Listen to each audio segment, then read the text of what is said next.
Om Swastiastu, Assalamualaikum warahmatullahi wabarakatuh. Shalom, salam sejahtera bagi kita semua. Salam harmoni.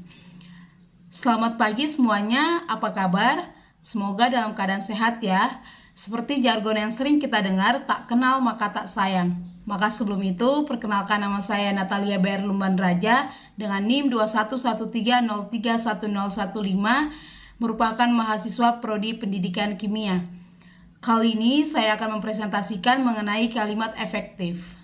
Yang saya hormati, dosen pengampu Ibu Niwayan Rinawati, izinkan saya mempresentasikan materi mengenai kalimat efektif. Adapun topik pembahasan kali ini, yang pertama aspek kata, yang kedua ketepatan pemilihan kata, yang ketiga kesesuaian pemilihan kata, yang keempat pengertian kalimat efektif, yang kelima struktur kalimat efektif, yang keenam ciri-ciri kalimat efektif, selanjutnya unsur-unsur kalimat efektif, dan terakhir syarat kalimat efektif. Nah, sebelum kita mengetahui apa itu kalimat efektif, kita harus memahami aspek kata. Setiap kata terdiri atas dua aspek, yaitu bentuk dan makna. Bentuk merupakan sesuatu yang dapat diinderai, dilihat, atau didengar. Sedangkan makna merupakan sesuatu yang dapat menimbulkan reaksi dalam pikiran kita karena rangsangan bentuk. Untuk memahami kata, kita harus mengetahui bentuk dan makna kata itu sekaligus. Nah, setelah kita mengetahui aspek kata, kita juga harus mengetahui ketepatan dalam pemilihan kata. Bahasa sebagai alat komunikasi berfungsi untuk menyampaikan gagasan atau ide pembicara kepada pendengar atau penulis kepada pembaca. Pilihan kata yang tidak tepat dari pembicara atau penulis dapat mengakibatkan gagasan atau ide yang disampaikannya tidak dapat diterima dengan baik oleh pendengar atau pembaca. Oleh karena itu, kita perlu memperhatikan hal-hal berikut. Yang pertama, kata bermakna denotatif dan konotatif, kata yang bersinonim, kata yang bermakna umum, dan kata yang bermakna khusus, dan yang terakhir, kata yang mengalami perubahan makna. Nah, setelah mengetahui ketepatan dalam pemilihan kata, selanjutnya itu kesesuaian pemilihan kata. Kesesuaian pilihan kata berkaitan dengan pertimbangan pengungkapan gagasan atau ide dengan memperhatikan situasi bicara dan kondisi pendengar atau pembaca. Dalam pembicaraan yang bersifat resmi atau formal, kita harus menggunakan kata-kata baku. Sebaliknya, dalam pembicaraan tak resmi atau santai, kita tidak dituntut berbicara atau menulis dengan menggunakan kata-kata baku untuk menjaga keakraban. Faktor kepada siapa kita berbicara atau kita menulis harus diperhatikan agar kata-kata yang kita gunakan dapat dipahami oleh mereka. Pada saat kita berbicara dengan masyarakat awam, sebaliknya kita gunakan kata-kata umum atau populer. Jangan kita gunakan kata-kata yang bersifat ilmiah. Tujuan kita berbicara atau menulis tentu untuk dipahami oleh orang lain. Jadi, kita gunakan kata-kata ilmiah, sedangkan yang kita ajak bicara tidak paham. Tentu yang kita sampaikan tidak ada gunanya atau percuma saja. Sebaliknya, jika kita berbicara dengan golongan intelektual, pejabat, atau para ahli di bidang tertentu, sebaliknya kita menggunakan kata-kata yang lebih akrab dengan mereka atau kata-kata ilmiah.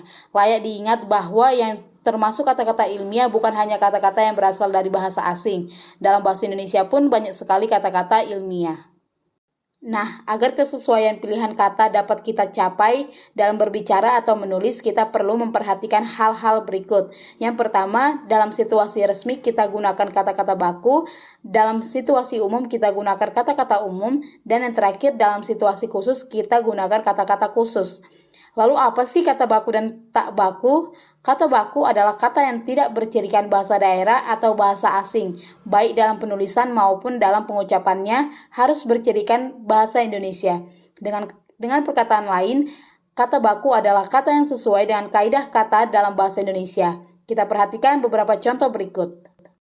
Nah, di sini saya menampilkan tabel kata baku dan tidak baku. Dapat diperhatikan ya, kata baku dari kata aktif sampai atmosfer, begitu juga kata laknat sampai napas. Setelah kita mengetahui ketepatan dalam pemilihan kata, kesesuaian dalam pilihan kata, kita juga harus mengetahui kalimat efektif. Apa sih pengertian kalimat efektif? Kalimat efektif adalah suatu kalimat yang dapat mengungkapkan gagasan, informasi, dan perasaan yang tepat, ditinjau dari segi diksi, struktur, dan logikanya. Dalam kalimat efektif terdapat struktur kalimat efektif. Yang pertama yaitu struktur kalimat umum. Unsur-unsur yang membangun kalimat dapat dibedakan menjadi dua, yaitu unsur wajib dan tak wajib atau unsur manasuka. Unsur wajib adalah unsur yang harus ada dalam sebuah kalimat, yaitu unsur subjek dan predikat. Sedangkan unsur yang tak wajib atau unsur manasuka adalah unsur yang boleh ada dan boleh tidak, yaitu dengan kata kerja bantu, harus, boleh, dan kata keterangan aspek, sudah, akan, dan kata keterangan tempat, waktu, cara, dan sebagainya. Lalu yang kedua, struktur kalimat paralel, yang disebut kesejajaran atau paralelisme dalam kalimat adalah penggunaan bentuk-bentuk bahasa yang sama yang digunakan dalam susunan serial. Jika sebuah ide dalam sebuah kalimat dinyatakan dengan frase atau kelompok kata, maka ide-ide sederajat harus dinyatakan dengan frase. Jika sebuah ide dalam sebuah kalimat dinyatakan dengan kata benda, misalnya bentuk pean dan kean, maka ide-ide sederajat harus dinyatakan dengan bentuk benda juga. Demikian juga halnya bila sebuah ide dalam kalimat dinyatakan dengan bentuk kerja, misalnya bentuk mekan dan dikan, maka ide lainnya yang sederajat harus dinyatakan dengan jenis kata yang sama. Kesejajaran dalam kalimat akan membantu memberi kejelasan kalimat secara keseluruhan. Nah, struktur yang terakhir yaitu struktur kalimat periodik. Kalau pada kalimat umum, unsur-unsur yang dikemukakan cenderung unsur intinya. Tetapi kalau pada kalimat periodik, malah sebaliknya, yaitu unsur-unsur tambahan yang terlebih dahulu dikemukakan kemudian muncul bagian intinya. Hal ini dilakukan untuk menarik perhatian para pembaca atau pembicara terhadap pendengarnya. Misalnya, kemarin bendungan itu dibuka oleh Presiden dengan struktur KSPO.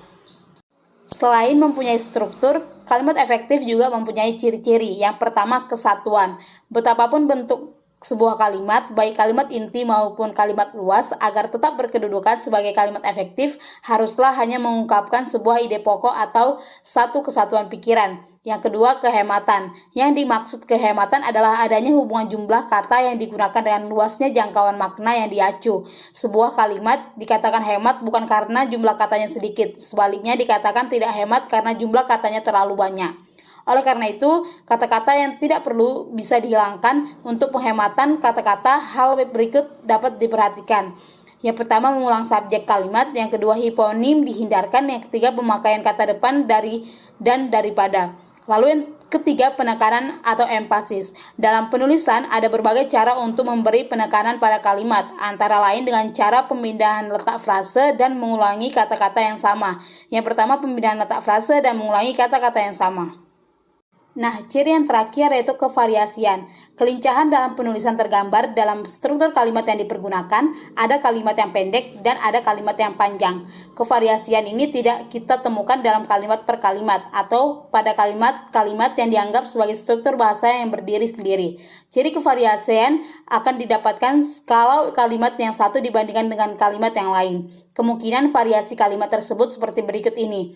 Yang pertama, variasi dalam pembukaan kalimat. Yang kedua, variasi dalam pola kalimat. Yang ketiga, variasi dalam jenis kalimat. Dan yang terakhir, variasi bentuk aktif pasif. Selanjutnya, selain ciri-ciri, kalimat efektif juga mempunyai unsur-unsur. Unsur yang pertama yaitu subjek. Subjek adalah bagian kalimat yang menunjukkan pelaku atau tokoh yang bisa berupa orang, benda, tempat, atau suatu masalah yang menjadi pokok pembicaraan. Unsur yang kedua yaitu predikat. Predikat adalah bagian kalimat yang berfungsi memberitahu kondisi atau tindakan yang dilakukan oleh subjek.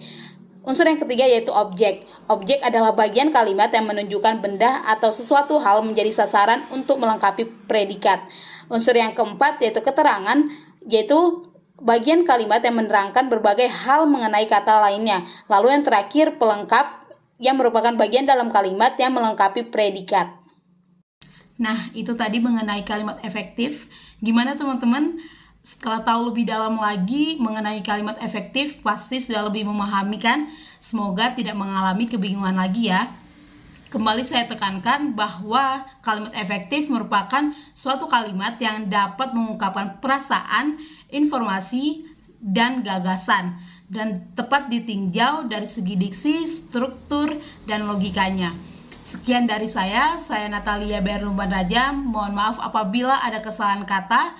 Saya tutup presentasi ini dengan mengucapkan terima kasih. Om Santi Santi Santi Om.